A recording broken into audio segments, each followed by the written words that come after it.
Now when learning to press the handstand, the back to wall drills, so specifically the eccentrics, so starting against the wall, coming down with control all the way to the floor, and the concentric doing the same thing, but back up again, are super important, but there's a few different variations and that's what I'm going to go through today. Now we can use the back to wall drills for majority of the press handstands, whether that's pike press, so legs together like that, straddle press, like that, or the tuck press to handstand, like that.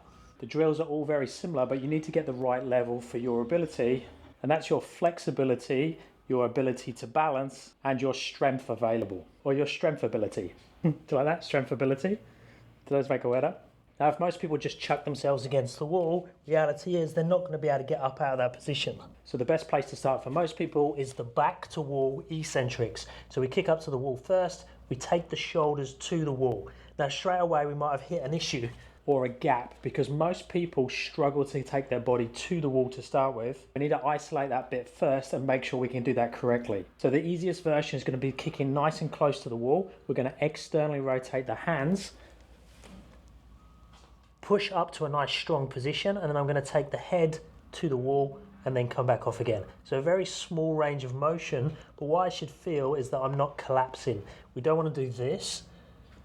We want to make sure that we're pushing up and away all the time, and I can take the head to the wall, back off again. If I can do that okay, I'm going to take the head out the way, see if I can get all the way so my shoulders are touching, come back off, and then with the goal being to take the shoulders and the back all against the wall together, and then be able to come back off again. Now, if that feels okay, we need to create a little bit more space between the hands and the wall. So all we do is just slowly progress the hands further and further away. I recommend you get to around 1 hand space away from the wall. Now that distance will be different for everyone in terms of what we actually need for the eccentric press and the concentric press, because that's all dependent on flexibility, the pathway we're going to use, and limb length. Now once we have that set up, I'm going to go to the wall, stay nice and strong, push away, and then I'm going to start to open to straddle. Now the reason we do straddle is because that's the easiest variation for most people, so it allows the legs to come down without sticking out too far in that direction away from the wall. I'm going to come down. Now when I get to this point, the hip is going to turn over and my low back is going to push into the wall. As I come down a bit more, my mid back is pushing into the wall, then more my upper back, and then I'm going to ideally land very, very lightly on tiptoes, hold, and then come back off with control. Now that's seen as the easiest variation because we're pushing into the wall as much as we can, transferring as much weight this side of the hands so the legs are relatively weightless when they come down, as opposed to being like this, and now the hips are on top of the legs and the legs are going to feel very heavy towards that direction.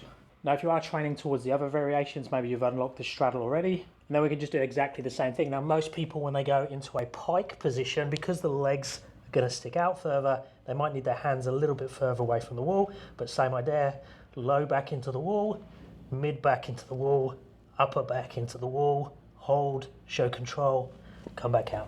Now the most common mistake with both the straddle and the pike position when we do that movement, instead of each segment of the spine coming off one by one, the back comes off the wall as one piece. So if I'm like this and then I bring the legs down, now if I can roll the pelvis, roll the spine, it's nice and easy to sag against the wall. But if I do this with my back and it comes off as one piece, I fall away from the wall way too early because I'm not rolling down the wall. So understanding that rolling down is really important.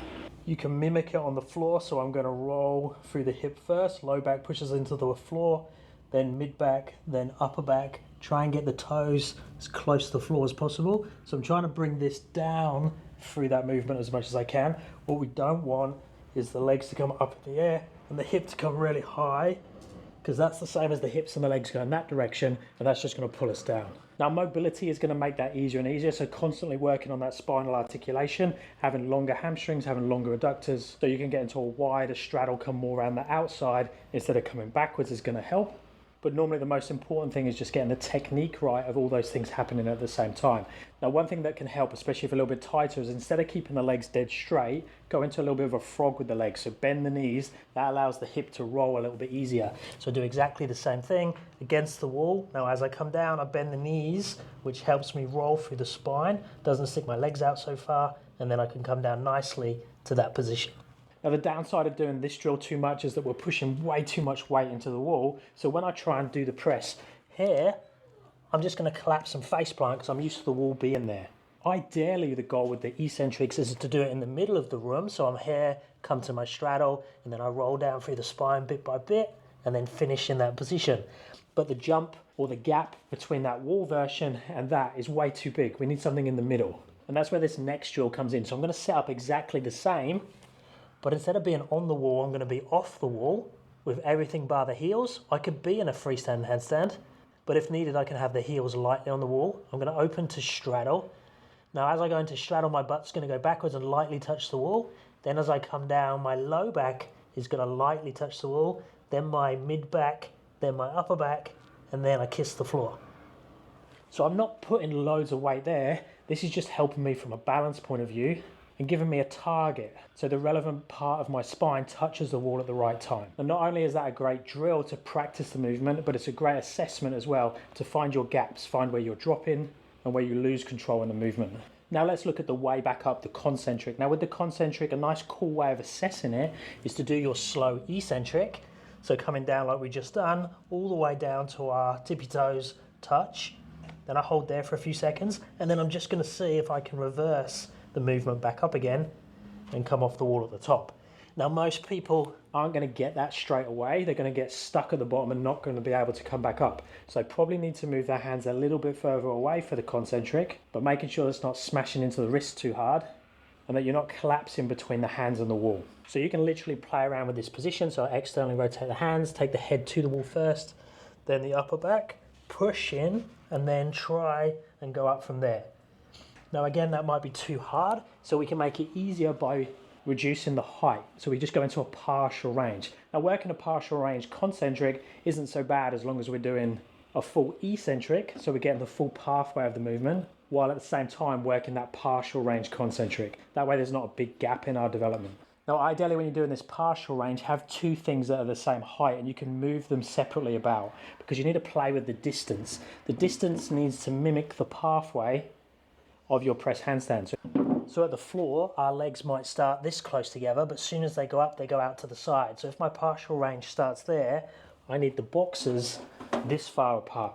So I would set them up the same there, come into that same position, head lightly against the wall, go to upper back, tippy toes on the box, and then press up from there, and then push off. But remember, if that's just way too much weight in the hands, the shoulders, the wrists, if it hurts, don't do this one yet. Still work your eccentrics and that first drill of taking the shoulders on and off the wall to slowly make this bigger and bigger and build conditioning strength there.